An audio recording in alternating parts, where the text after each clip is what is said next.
సరిగ్గా తిన్నాను బిడ్డ ఇవి తిన్నది ఇవి మంచిగా ఉంది ఇవేమి తిన్నాక అట్లనే నడిచింది తండ్రి నుంచి ఇట్లా మధ్యలో అప్పటి వరకు థియేటర్లు రాలే సినిమాలు రాలే అడ్వర్టైజ్మెంట్ రాలే మహేష్ బాబు రాలే ఎప్పుడైతే సెల్లులు అడ్వర్టైజ్మెంట్లు వచ్చినాయో అప్పటి నుంచి ప్రతి దానికి మనం ఇళ్ళనే టీవీలలో చూస్తామే.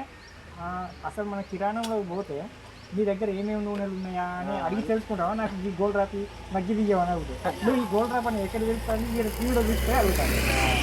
అది నువ్వు ఆ అడ్వర్టైజ్మెంట్ ప్రభావం అనేది అంత బద్దలన్నట్టు మన మీద కలిపి. ఒక ఎకరానికి మొక్కజొన్నకు ఒక బస్త వేసుకునేటప్పుడు ఇప్పుడు 20 ఏళ్ళు 23 ఏళ్ళ వయసు ఉంటుంది నేను. అప్పటి వరకు ఈ పంట వడ్లు ఉన్నాయి అనుకో, వడ్ల పంటకు దానికి ఒక బస్త వేసేది. అటువంటి ఒక్కొక్క బస్త ఎరువు ఈ గొర్రెలది బర్రెలది అనేది వేసుకుంటే తిన 10 పంట వరకు 22 23 ఏళ్ళ వరకు తిన్నా. ఎప్పుడు 23 ఏళ్ళు దాటిందో ఈ మందులు మొత్తం మీద ఎరువుల బాబుకి బాగా అని అది తక్కువ అయిపోయినాయి. మందులు కూడా తింటాను అంతే. దాదాపు 40 ఏళ్ళు చిల్లర అవుతుంది. ఈ మందుల కూడా తినడం వల్ల ఇప్పుడు చిన్న కూరగాయలు వెనకట పెద్ద మనుషులు అవ్వాలంటే ఎంత కరెక్ట్ టైంకి 15 ఏళ్ళు దాటి ఇప్పుడు 10 ఏళ్ళకే మెచ్యూర్డ్ అయిపోతాయి. ఆయిల్స్ ప్రభావం అన్నట్టు చిన్న కూరగాయల కంటే గుండెపోట్లు అచ్చుకుంటే ఇదే ప్రభావం. వాటి నుంచి కాపాడాలనేది ఈ కంపెనీ ఉద్దేశం. అది నువ్వు ఫస్ట్ కాపాడాలంటే నువ్వు వాడుకోవాలి. ఫస్ట్ కంపెనీ ఏం చెప్తానంటే ఇళ్ళకి రావాలంటే నీకు ఒక ఫ్రీగా ఐడి ఇస్తాం. ఆ ఐడి మీద నువ్వు పెట్టే ప్రతి రూపాయికి విలువ ఉంటుంది.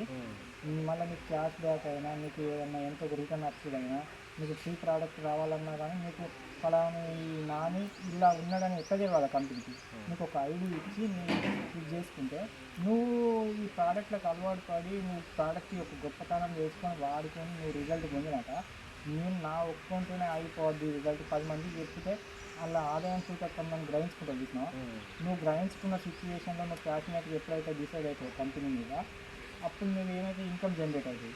ఇన్కమ్ జనరేట్ అయినప్పుడు సర్టెన్ టైంలో మనకు అన్ఎక్స్పెక్టెడ్ ఎవరు భూమి మీద ఉండడానికి రాలేదు. అంతే ఏదో ఒక పరిస్థితిలో పోతాం. పోతే ఏమవుతుందంటే ఇప్పుడు గవర్నమెంట్ జాబులల్లో ప్రైవేట్ చేసే జాబులల్లో పోయినాడు అనుకో వాళ్ళతోనే రామరామ్ అంటారు. వాళ్ళకి వచ్చి దయాభక్తి వెంబడి ఇస్తాడు కానీ పంపిస్తాడు. ఇక అంతటితోనే వాళ్ళ జీవితం వాళ్ళ ఇన్కమ్ అనేది అయిపోతుంది. వాళ్ళ కుటుంబానికి రాదు. కానీ ఇక్కడ ఏమవుతుందంటే 3వ తరం వరకు వచ్చేటట్టుగా డిజైన్ చేసింది అన్నట్టు. ఈయన ఒక్కడు స్ట్రాంగ్గా నువ్వు ఒక్కడు స్ట్రాంగ్గా నిలబడ్డావు అనుకో నీ కష్టం అనేది ఒక 2-3 ఏళ్ళు చేసావు అనుకో ఇది నీ కుటుంబంలో పేదోడు అయిన వాడు ఉండడు అన్నట్టు. పేదోడు అయిన వాడు పుట్టడిగా. ఎందుకంటే నువ్వు ఇలా ఎకరం భూమి సంపాదించిస్తే కొడుకు అయిన వాడు తిని తాగి దుబారు పెట్టి అమ్ముకుంటాడు సేవ అవుతాడు వాడు బికార్ అవుతాడు. కానీ నువ్వు ఒక మామూలు చెట్టుని పెంచుతాను పెంచి నాటి కొంటూ ఇస్తాను నువ్వు లేకుండా కానీ మామూలు పొలాలు ఇక్కడే ఉంటుంది.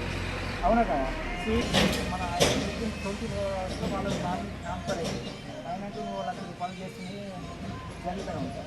ఆ 1,00,000 రూపాయల నుంచి మళ్ళీ నీ నామినీకి పోతుంది. దాని నుంచి మళ్ళీ కిందికి కూడా రాదు. ఆ 1,00,000 రూపాయల నుంచి ఆమె ఎక్కుతుంది. మళ్ళీ ఆమె జరిగిపోయినా కానీ ఆమె పిల్లలు జరిగిపోయినా ఇంకో పిల్లలు 3వ తరం వరకు పనిచేస్తుంది. అట్లా కంపెనీ డిజైన్ చేస్తుంది. అందుకే కలెక్టర్లు ఐఏఎస్లు ఐపీఎస్లు గవర్నమెంట్ జాబర్లు వచ్చేస్తారు. గవర్నమెంట్ జాబర్లకు నెలకు 1,00,000-2 లక్షల జీతాలు ఉంటాయి కదా వాళ్ళు అల్ల లేని సెక్యూరిటీ ఇల్లు ఉన్నదని ఇలా ఖర్చు చేస్తాను. 2 కలెక్టర్లు పూజ అయిన ఇల్లు గొప్ప. ఇది మన ఒక ఇండియాలోనే కాదు ఇప్పుడు 10 దేశాలలో రన్ అవుతాను ఇప్పుడు ఇంటర్నేషనల్. ఇప్పుడు ఒక్కటే చెప్తాను ఈ కంపెనీల వస్తువుల గురించి ఎవరు టెన్షన్ పడాల్సిన పని లేదు.